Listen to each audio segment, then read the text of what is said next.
계속해서 사건 사고 소식 짚어보도록 하겠습니다. 네, 허주연 변호사 새로 모셨습니다. 안녕하세요. 안녕하세요. 자, 리포트 보신 것처럼 이제 해수욕장이 개장하면서 이 바다에서 사고도 잇따르고 있습니다. 이 전남 여수에선 패들보드를 타려던 20대 남녀 2명이 또 물에 빠졌다고요? 네, 사고는 금요일에 있었던 걸로 보이는데 사고 난 시각이 밤 10시 반입니다. 한밤중이죠. 모사금 해수욕장에서 이 패들보드 굉장히 좁고 긴데 패들이라는 노로 움직이거나 위에서 탈 수 있는 그 물놀이 기구거든요. 이걸 타려던 이 20대 남녀 2명이 물에 빠진 거예요. 그런데 밤이니까 어둡기도 하고 도와줄 사람이 주변에 없으면 진짜 아찔할 뻔했는데 표류하면서 살려달라고 계속 소리를 질렀는데 인근에 살던 주민이 나타난 겁니다. 그래서 일단 신고를 하고 직접 구명안에 의지해서 바다에 뛰어들어서 이들에게 도움을 줬다고 합니다. 왜 저렇게 밤늦게 나갔는지 모르겠는데 인근에 살던 주민들의 도움이 없었다면 정말 큰일 날 뻔했겠어요. 네, 이분 성함이 이의훈 씨라는 분인데요. 이분이 무려 100m를 헤엄쳐서 구조를 해서 육지로 향했는데 근데 사실 이렇게 이분이 뭐 바닷가에 사는 어민이고 하니까 좀 이 구조 수영을 해본 분일 수는 있지만 이게 사실 맨몸으로 들어가서 구조를 한다는 게 굉장히 좀 위험한 일일 수 있거든요. 때마침 해경이 출동을 한 거예요. 그래서 이들 3명을 무사히 구조했다고 하는데요. 밤 수영 주의하셔야 될 것 같고 이렇게 구조 수영 경험이 없다고 하면 직접 뛰어들기보다는 이 도구를 활용해서 구조를 하시고 빨리 이 해경이나 경찰에 도움을 요청하시는 것이 현명할 것 같다는 생각이 듭니다. 자, 이 다가오는 여름 휴가 때 이 물놀이 계획하시는 분들 아마 많으실 텐데 자, 좀 어떤 점, 꼭 이 점은 좀 조심해라 한마디 해주시죠. 물놀이 사고 지금 굉장히 많이 발생한다고 합니다. 이제 저도 6월이어서 이제 더워져서 해수욕장 생각이 굉장히 간절한데요. 물놀이 사고 1등 원인이 뭐냐면 바로 수영 미숙이라는 거예요. 그러니까 내 수영 실력 믿고 들어갔다가 사고가 나는 경우가 많다는 거죠. 그래서 내 수영 실력 믿지 마시고요. 구명안이나 구명 튜브, 보트 이런 것들 꼭 확인을 하시고 구명조끼 입었다고 들어갔는데 바람이 빠져 있는 경우도 있다고 하니까 들어가기 전에 꼭 주의해서 이런 준비가 되어 있는지 살펴보시고 또 여름에 수영을 할 때 주의하셔야 될 점은 저렇게 해수욕장에는 안전관리요원이 있을 수 있지만 계곡 같은 데서 물 깊이나 빠르기를 모르고 그냥 들어가셨다가 사고 나는 경우들 많아요. 그래서 그런 것들도 미리 잘 체크해 보시고 그리고 두 번째, 세 번째 원인으로 이어지는 게 안전부주의와 음주수영이거든요. 안전부주의는 제가 말씀드린 것들로 어느 정도 해결이 가능할 텐데 술 드시고 물에 들어가는 거 정말 위험합니다. 그냥 걷는 것도 힘들 수 있잖아요. 물 정말 무섭습니다. 주의 많이 하셔야겠습니다. 알겠습니다. 계속해서 또 다음 소식 짚어보겠습니다. 네, 음주 뺑소니 사고를 낸 가수 김호중 씨가 검찰에 넘겨졌습니다. 김 씨는 경찰서와 법원에 출석할 때 다리를 쩔뚝여서 주목을 받기도 했는데 영상으로 보고 오시죠.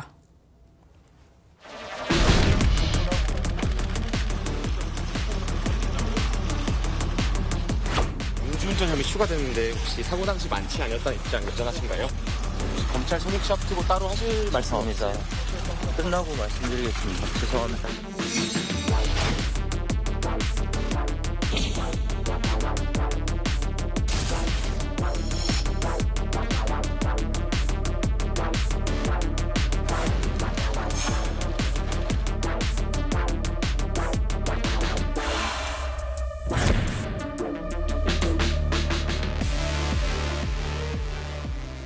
김호중 씨 측은 사고 직전 이 비틀거리던 것이 원래 걸음걸이가 그렇다 이렇게 영장실질심사 때 주장을 했었는데 자 이런 주장을 뒷받침하기 위해서 의도적으로 절뚝거린 거 아니냐 이런 지적도 있거든요. 그건 어떻게 보십니까? 그런 지적이 나올 만한 게요. 김호중 씨가 이번 사건과 관련해서 정면 돌파로 솔직하게 인정을 하는 모습보다는 계속해서 거짓된 진술을 하다가 증거가 나오면 말을 바꾸고 이랬던 그런 흐름을 보이고 있잖아요. 그래서 아마 이런 부분 때문에 이 절뚝거리는 듯한 비틀거리는 듯한 걸음걸이가 평소 자기가 그렇게 걷는다고 얘기를 해서 술에 만취하지 않았다는 것을 이 뭔가 보여주기 위해서 일부러 저렇게 한 것이 아니냐 이런 의혹들이 나오고 있기는 합니다. 그리고 경찰 관계자가 확인을 해봤더니 다리를 다칠 의료 기록을 찾지 못했다는 얘기까지 나왔어요. 그래서 그런 의혹의 눈초리가 있는 것이 사실인데 그렇다고 하더라도 유치장에 굉장히 좀 장시간 입감이 되어 있는 상태였고 예전부터 발목이 좋지 않다는 얘기들이 팬들 사이에서도 나왔고 예능 프로그램에서도 나왔었어요. 그래서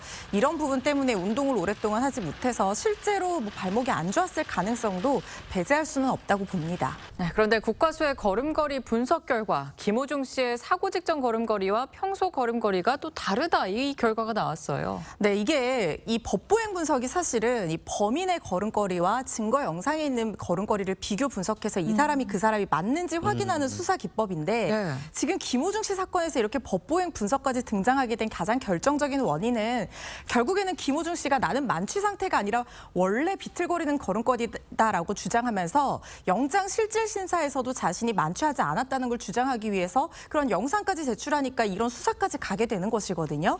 그런데 일단 법보행 분석으로는 평소 걸음걸이와 이 김호중 씨의 영상 속 걸음걸이가 다르다. 그러니까 만취 상태가 아니냐 뭐 이런 논리가 이어지는 것이 가능한 상황인 거죠. 네네.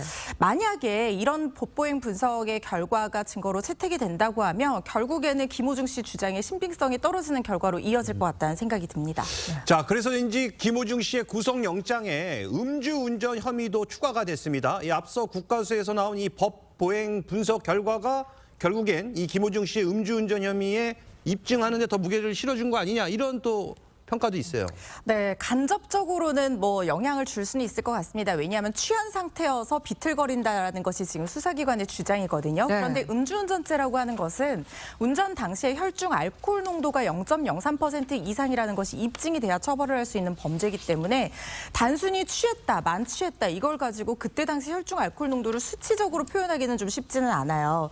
그래서 음주운전죄를 처벌하기 위해서 경찰이 지금 특정한 것은 김호중 씨의 음주량으로 이 근거를 좀 더 살펴보고 있는 것으로 보이고 지금 만취한 듯한 이 비틀거리는 걸음걸이 그리고 법보행 분석 결과 이런 것들은 위험운전 치상 혐의와 더 깊은 관련이 있어 보입니다. 그러니까 운전 당시, 사고 당시에 이 정상적인 운전이 불가능할 정도로 취해 있었던 상태다. 이걸 입증하기 위해서 이 분석 결과가 굉장히 주요한 어떤 근거로 쓰일 거라는 생각이 들고요. 전체적으로 경찰 주장의 설득력을 뒷받침하는 데도 영향을 줄 것 같습니다. 알겠습니다. 그런데 김호중 씨는 현재 범인 도피교사 혐의까지 더해졌죠. 벌금형으로 끝날 수도 있었는데 이 순간의 거짓말 이게 또 작용을 한 것 같아요. 사실 이 사안이 그냥 사고 미조치 그리고 음주운전죄 이렇게 처벌을 받았다라고 하면 이거는 진짜 구속영장이 신청될 만한 사안이 일반적인 경우에 비춰봤을 때 아니고 벌금형으로 끝날 수도 있었을 가능성이 충분히 있었다고 봅니다. 그리고 그 이후에라도 허위 자수를 한다든가 뭐 블랙박스를 파손한다든가 이렇게 조직적으로 증거인멸이나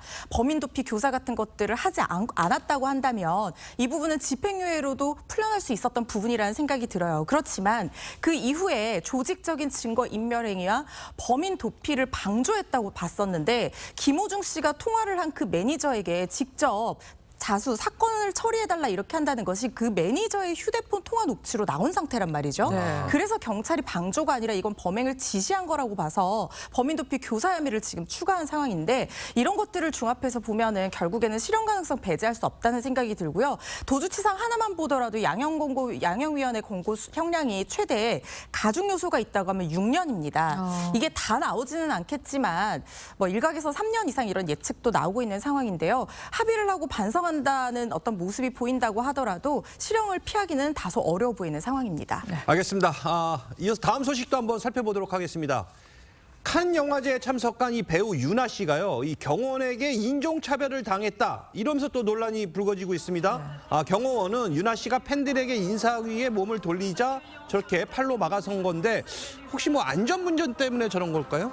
뭐 지금 일각에서는 저게 혹시 인종차별 때문에 저러는 게 아니냐. 왜냐하면 유나 씨도 동양인이고 또 저 경호원이 유나 씨한테만 그런 거 아니라 이 걸그룹 데스티니스 차일드 출신 배우죠. 켈리 롤란드나 도미니카 출신 여배우 등 유색 인종에게도 저런 강력하게 제지하는 태도를 보였거든요. 그래서 이게 인종차별 논란이 아니냐라는 시각이 있는 반면에 이 칸 영화제에 매년 참석하시는 대중문화 전문 기자 홍종선 기자님께 제가 자문을 구했는데 예. 그 기자님 말씀으로는 칸 영화제 자체에서 저렇게 계단에서 뒤돌아서 인사를 하지 않는 게 룰이라고 합니다. 그럼 뭐 인종을 가리지 않는다는 거예요. 오로지 인사를 할 수 있는 사람은 이 그때 당시 상영되는 주연 배우와 위원장들이 일렬로 서서 프레스 포토타임을 가질 때 계단이 아니라 그 사이 공간이 있다는 거예요. 거기서만 인사를 할 수 있는 게 어떤 규칙이라고 하거든요. 근데 유나 씨는 배우로 참석한 것도 아니라 한 보석 브랜드의 이 홍보 대사로 참석한 것이기 때문에 어떻게 보면 인종 논란으로 오해했을 수도 있다라는 그런 지적도 있어서 정확한 사실관계는 좀 따져봐야 될 것 같습니다. 알겠습니다. 일단 주최 측은 아무런 입장이나 사과 한마디 없었다고 하는데 우크라이나 출신 모델이 또 경호원 때문에 정신적 육체적으로 피해를 봤다 이러면서 소송을 제기했어요.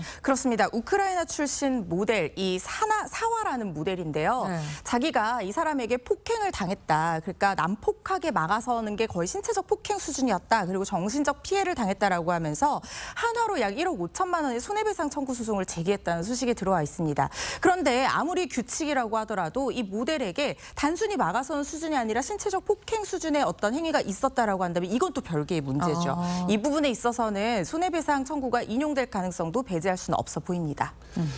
인종차별 문제, 이 헐리우드도 비껴가지 못했습니다. 이 디즈니가 스타워즈 신작에 배우 이정재 씨가 출연한다고 밝혔는데 일각에서는 또 불만의 목소리가 조금씩 나오고 있다고요. 네, 사실 디즈니가 최근에 인어공주, 백설공주 이런 애니메이션들을 실사화하는 과정에서 유색인종을 배우로 많이 쓰고 맞아요. 있어요. 그래서 이제 팬들이 백설공주는 스노우 화이트인데 왜 라틴계 배우를 쓰냐, 그런 고증이 좀 철저히 안 된 게 아니냐 이런 얘기도 제기하고 있고 특히 스타워즈 시리즈는 미국 사람들에게는 거의 우리나라 전원일기 수준의 그런 소울 무비이기 때문에 예. 동양인이 그것도 멋진 역할을 한다는 게 좀 받아들여지지 않는다는 어떤 편견적 시각도 존재하는 것으로 보이는데요. 네네. 결국에는 연기력으로 극복해야 할 수 있는 문제라는 생각이 들고 아직까지 개봉 전입니다. 우리가 영화 보면은 이정재 배우가 얼마나 멋지게 연기했는지 확인할 수 있을 것 같다는 생각이 듭니다. 알겠습니다. 허주연 변호사와는 여기서 인사 나누겠습니다. 수고하셨습니다. 감사합니다.